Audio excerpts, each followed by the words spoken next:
I did have an experience that I really loved. We shot a travel show in Berlin.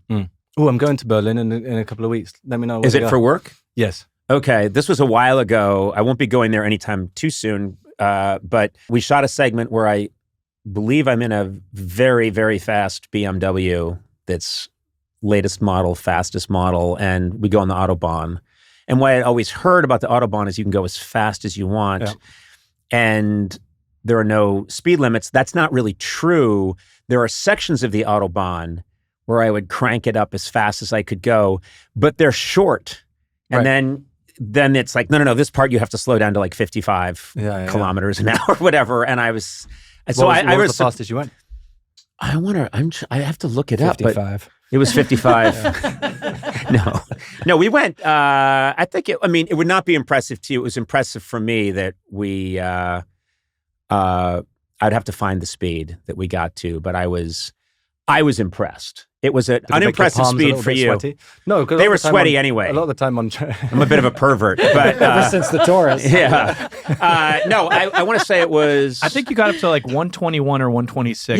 Miles per hour. To me, I mean, you said you've done two. What is it? The fastest we went on track in the Ferrari challenge car was 170, I think. Wow. Okay. But that's weirdly, everyone always says... I was pulling a trailer, the first thing I want to say. It had 3 horses in it. That was through the drive-thru,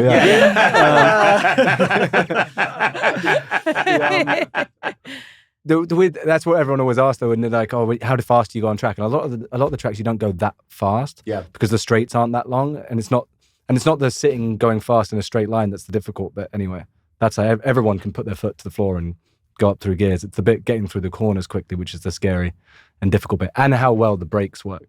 The first time using the brakes in a race car, you like just kind of kick your foot to the brake as hard as you can, and everything, like, they stop quick. It's impressive. But then trying to get that right whilst you're turning and releasing them, and then you go into the pits and they're like, look at your time, and they're like, well, this is why you were slow, because you hit the brake 1 car length too early, but traveling at 170 miles an hour. So, God. 0.1 tenths of a second, but then you didn't release it at the right pressure. So you lost 2 tenths of a second, and then this and this. And suddenly you see why, the details of it. And I think that's one of the reasons I like it as well. I've said this before, but in acting and filmmaking, there's lots of subjective things. In racing, that's very objective. They look at it and they go, this is why you're slow. So do that better and you'll be quick. And you're like, okay. No, it is something that I find refreshing about sports. Not participating in them so much, but as watching them, is that things can be measured. And in comedy, no matter what you do, people go like, not my cup of tea. Yeah. Or someone can like it, someone else can hate it. It's just this miasma. It's this soup. You can never quite say, no, empirically this wins, because how can you do that?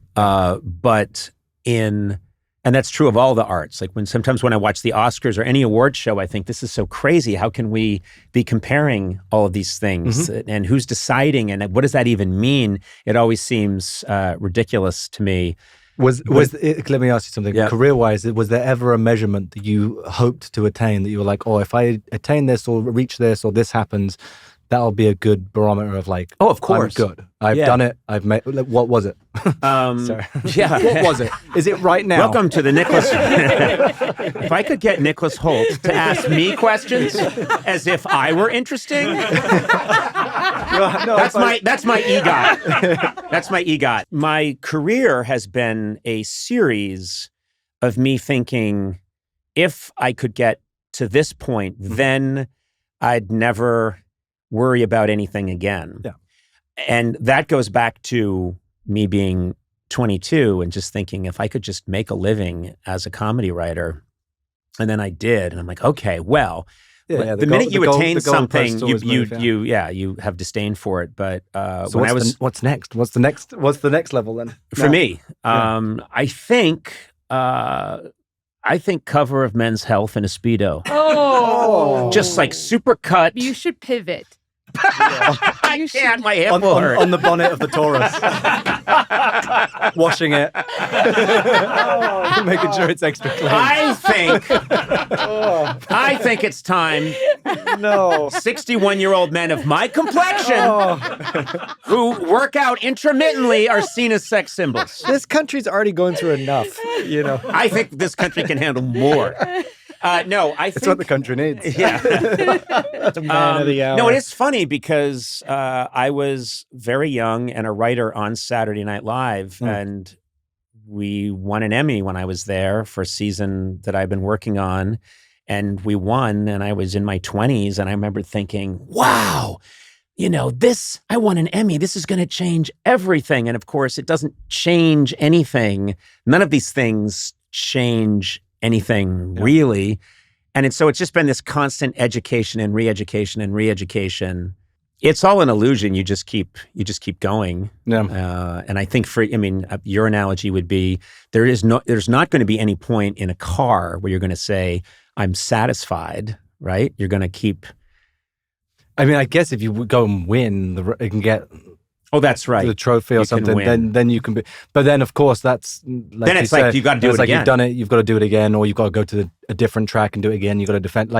There's always. Did you stand on top of the car when you won the race? No, I didn't. What are you supposed to do? There are all these iconic things you're supposed to do when you win. I got on the podium, and they gave a bottle of champagne, and I'd never done that before, the spraying champagne thing, and I did a terrible job. I popped it. It didn't really squirt anywhere. And then I saw the other guy on the podium, like one of them, like hit the bottle on the ground. So I kind of did that to try and get it to fizz, but it just kind of a load fell out, and then it was like, it was just all a bit of a mess. Because when you see people spraying champagne, it looks cool and awesome. I'm like, yeah. Did they take your trophy away? I know. They should have done. It was an absolute disgrace. You could see them taking your car with a tow truck. They took the car back. And then I'm like, I can fix this. I can do better. So I'm shaking it up, sticking my thumb in there. And by then, like, there's not enough in there. It's not fizzy enough. And then everyone's left. Yeah. You're there late at night. The sun's gone down. You're there with a Diet 7-Up, shaking it. Come on! I still do it every morning, yeah. Do you... this is what I'm saying. I'm curious. Does any of this translate... Does your driving ability translate to you on the 405 freeway? No. Does anything like that translate, or are you an amazing driver going 55 miles an hour on the highway to get your oil changed? No, I don't think so. I just get bored sitting on motorways, stop, start, and whatever. Mm-hmm. It's a completely different. I like to think that maybe my reaction time, and if something happened, my car control would be good. Mm-hmm. But I've luckily never had to use it on the road. Yeah, that's good. You just knocked wood in. I don't think this is wood. What do you mean? This is definitely wood. Definitely wood. It's shaped like an expensive piece of wood. I don't trust Eduardo. I think he cheaped out on us. He found something cheaper than wood. Might be particle board. Yeah. It's better for the sound, right? Yeah. He gets it.